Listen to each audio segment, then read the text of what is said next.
रमज़ान शरीफ और ईद के बाद शुरू होता है दावतों का सिलसिला, जिसके लिए हमें ज़रूरत पड़ती है डिफरेंट किस्म के मेन्यू की। तो आज रेसिपी जो आपसे शेयर करूँगी ना, वो निहायत ही कम चीज़ों से बनेगी, खाने में भी टेस्टी होगी इंशाअल्लाह ताला।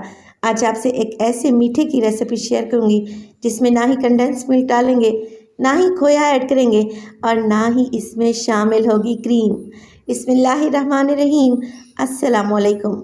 खुश रहें, आबाद रहें, जहाँ भी रहें, हैप्पी रहें और हेल्दी रहें।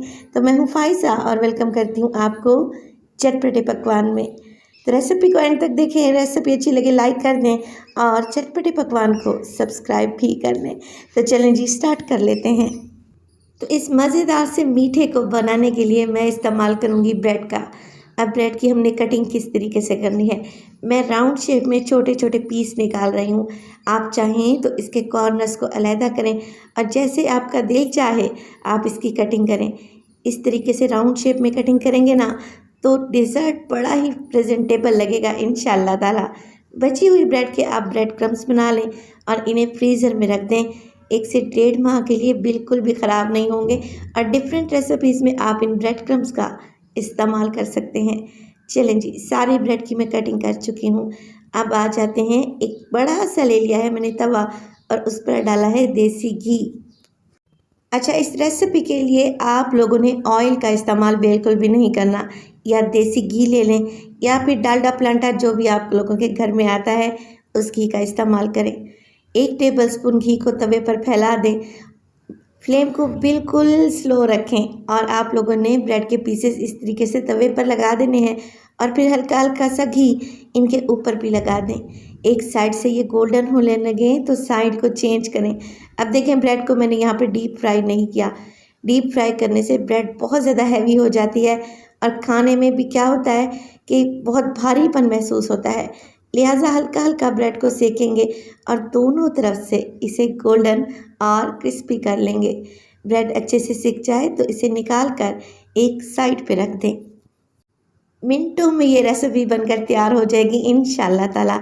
अब यहाँ पर ले लिया है मैंने दूध मैं कच्चा इस्तेमाल कर रही हूँ और घर वाला दूध है जो हर किसी के घर में आता है, तकरीबन 1 किलो के बराबर। 3 छोटी इलायची का मुंह खोल कर डाल दें। इसके अलावा डालें इसमें आधा कप से थोड़ी सी ज़्यादा मैं चीनी का इस्तेमाल कर रही हूँ, आप अपने टेस्ट के मुताबिक डालें। 3 टेबलस्पून इसमें मैं डालूँगी ड्राई मिल्क पाउडर। नेस्ले या नीडो बुनियाद कोई भी ले सकते हैं।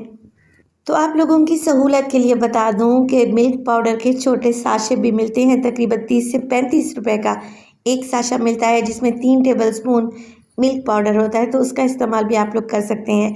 दूध में बॉयल आने लगा है तो मैं फ्लेम को लो कर दूंगी और यहाँ पर मैंने आधा कप दूध में 3 टेबलस्पून मैंगो कस्टर्ड को अच्छे तरीके से घोल लिया है। आप अपनी मर्ज़ी का फ्लेवर भी ले सकते हैं कस्टर्ड में। दूध में अच्छा सा बॉयल आ जाए तो जो कस्टर्ड हमने घोल कर रखा हुआ था ना, वो थोड़ा थोड़ा करके आप लोगों ने ऐड करना है और मुसलसल मिक्स करते रहना है। मैंगो कस्टर्ड का बड़ा ही प्यारा सा फ्लेवर आएगा इंशाअल्लाह ताला। चलें जी, मिक्स कर लें तो ऐसी पतली सी एक कस्टर्ड बनकर रेडी होगी। कस्टर्ड को हमने ज़्यादा थिक नहीं करना क्योंकि हमने इसको पोर करना है ब्रेड के ऊपर। अगर ये थिक हुई तो फिर ब्रेड कस्टर्ड को एब्जॉर्ब नहीं करेगा, नरम नहीं पड़ेगा। 2 से 3 मिनट के लिए मज़ीद मैंने कस्टर्ड को बॉयल किया और फिर फ्लेम को ऑफ़ कर दें। ब्रेड के पीसेस को अरेंज कर लें किसी भी डिश में, जिस डिश में आप लोगों ने सर्व करना हो। अब गर्मा गर्म कस्टर्ड डालेंगे ब्रेड के स्लाइसेस के ऊपर, इतनी कि ये अच्छे तरीके से डूब जाएं, कस्टर्ड में डिप हो जाएं, ताकि ये नरम पड़ें और खाते वक्त आपके मुंह में घुलते जाएं। इसी स्टेज पर आपको मैं याद दिलाती चलूं, रेसिपी अगर आप लोगों को ज़रा सी भी अच्छी लगे, रेसिपी को लाइक कर दिया करें और चटपटे पकवान को सब्सक्राइब भी कर लें। अब इसके ऊपर जो ब्रेड के स्लाइसेस हम अरेंज करेंगे वो इस तरीके से कि थोड़ी थोड़ी ही कस्टर्ड इस पर डालूंगी, क्योंकि ब्रेड हल्का हल्का सा क्रंची रहना चाहिए। कुछ ब्रेड के स्लाइसेस कस्टर्ड में डूब चुके हैं और कुछ को मैं क्रिस्पी ही रखूँगी।